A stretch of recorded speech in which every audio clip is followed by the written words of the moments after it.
Bienvenue sur ma chaîne L'Animatitude.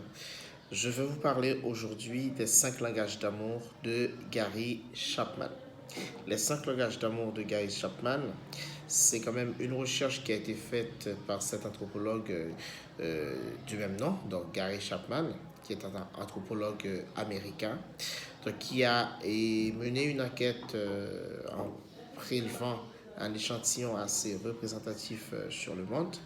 Et il a pu se rendre compte que dans nos façons d'expérimenter les relations amoureuses, eh bien, nous nous penchons sur ces 5 éléments. Autrement dit, on utilise ces 5 éléments pour pouvoir communiquer, pour pouvoir faire passer un message à nos interlocuteurs, en l'occurrence notre conjoint ou notre partenaire.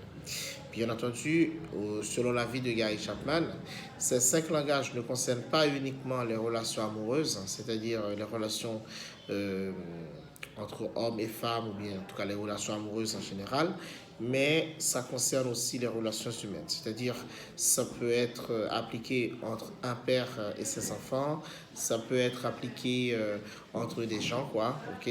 Donc c'est quelque chose d'assez répandu, ok? Alors, quels sont ces 5 langages d'amour? Juste avant de vous les présenter, je vous invite à vous abonner à ma page si ça n'a pas été fait et surtout à partager, à liker cette vidéo si vous souhaitez encore être informé ou encourager cette initiative que nous on prend sur la numatitude.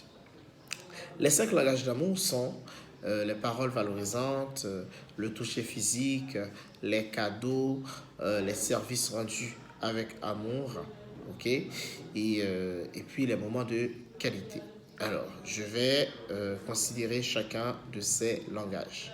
Tout d'abord, prenons les paroles valorisantes. Donc, aux yeux de Gary Chapman, l'autre va se sentir aimé quand on utilise ce langage. C'est-à-dire quoi? Si la personne a pour langage d'amour numéro 1 les paroles valorisantes, c'est sûr que quand elle va sortir avec quelqu'un, quand elle va avoir son conjoint, c'est sûr que cette personne-là va vouloir entendre ce type de langage. C'est-à-dire quoi? Même si la personne fait tout ce qu'elle veut, mais n'utilise pas beaucoup de paroles valorisantes, c'est sûr que le conjoint va se sentir mal. Voilà pourquoi il y a des couples qui vont se dire tiens mais toi tu ne m'aimes pas et tout simplement parce que l'autre ignore le langage d'amour de son conjoint. Le deuxième langage, ce sont les cadeaux. Et quand je dis cadeaux, ça veut dire que il y a des gens qui, pour qu'on puisse leur démontrer leur niveau d'amour, eh bien, il faut leur donner quelque chose. Il faut leur donner un présent quelconque. Il faut leur offrir quelque chose. Ok? Donc, si on utilise autre chose que le cadeau, c'est sûr que la personne ne va pas se sentir aimée. Et quand je dis cadeau, ça peut ne pas être quelque chose qu'on achète, quoi. Okay? Le cadeau, ça peut même représenter du temps qu'on passe voilà, à côté de cette personne.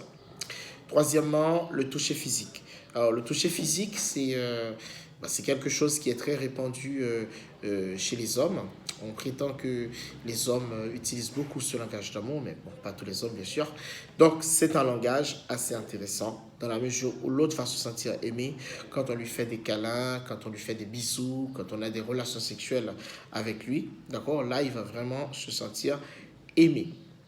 Le quatrième langage qu'on peut utiliser, ce sont les moments de qualité. Alors, quand on parle de moments de qualité, ça veut dire on va passer du temps avec la personne, on va sortir avec la personne, on va vraiment, c'est-à-dire éviter la routine, quoi. Ok, changer un peu le décor, tout ça pour faciliter la tâche à cette personne-là.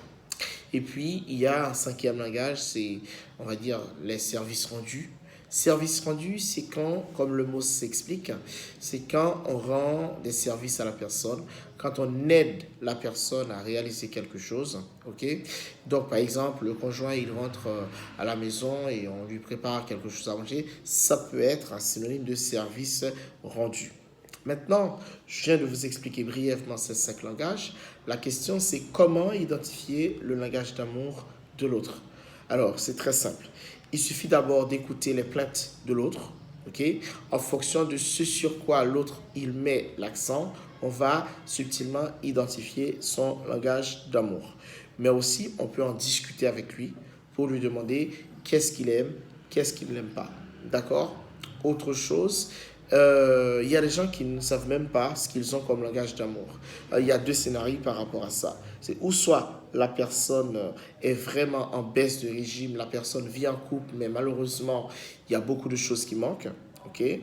Donc la personne connaît ce que Gary Chapman appelle l'hiver de sa relation, ou soit c'est une personne qui a tellement reçu trop d'amour, et bien la personne n'arrive pas à identifier lequel des langages est son favori. Alors pour identifier son langage, il faut juste par exemple se référer au premier jour de fréquentation pour voir qu'est-ce qui a plu à la personne, ou bien la personne aussi peut faire ce petit travail en elle-même pour voir qu'est-ce qui lui avait plu au tout début, lui à la genèse de la relation. Ok? Autre chose, on peut toujours avoir un langage d'amour qui est différent de l'autre et on apprend l'autre. On apprend l'autre, ça veut dire on essaye de faire quelque chose qui peut plaire à l'autre. L'autre aussi, il va faire la même chose. Du coup, ça peut nous rendre bilingue. Bilingue, c'est-à-dire on utilise les deux langages d'amour. Autre chose qu'on peut faire aussi, on peut vraiment échanger, on fait des concessions avec l'autre et à force de faire des concessions, on finira finalement par épouser le langage d'amour de l'autre. Alors, quelle est l'importance des langages d'amour? Grâce au langage d'amour, on va être plus efficace dans ces relations. On va avoir moins de conflits possibles. Ça ne veut pas dire que le conflit, il n'est pas bien, mais quand même, on va éviter un maximum possible de conflits pour faciliter, on va dire, le bonheur dans le couple. Vous savez, si vous êtes dans une relation de couple et que vous utilisez le langage d'amour de l'autre, aux yeux de Gary Chapman, eh bien, ça va vraiment améliorer la santé mentale de votre couple. Je souhaite vraiment que vous allez découvrir le langage d'amour de votre conjoint pour pouvoir vous adapter avec lui et comme ça, vous allez connaître le bonheur. Cependant, n'oubliez pas que votre bonheur dépend de votre investissement personnel. Vous allez vous investir dans votre relation, l'autre aussi va faire la même chose et vous allez vous rendre compte que dans votre relation, tout sera nickel, tout fonctionnera correctement et comme ça, vous connaîtrez un bonheur réciproque. Merci beaucoup pour votre attention. J'espère vraiment que vous allez partager cette vidéo. Si vous l'avez aimée, n'hésitez pas à me laisser vos commentaires pour pouvoir enchaîner encore avec les débats autour des langages d'amour tels qu'ils sont définis par l'anthropologue Gary Chapman. Au revoir.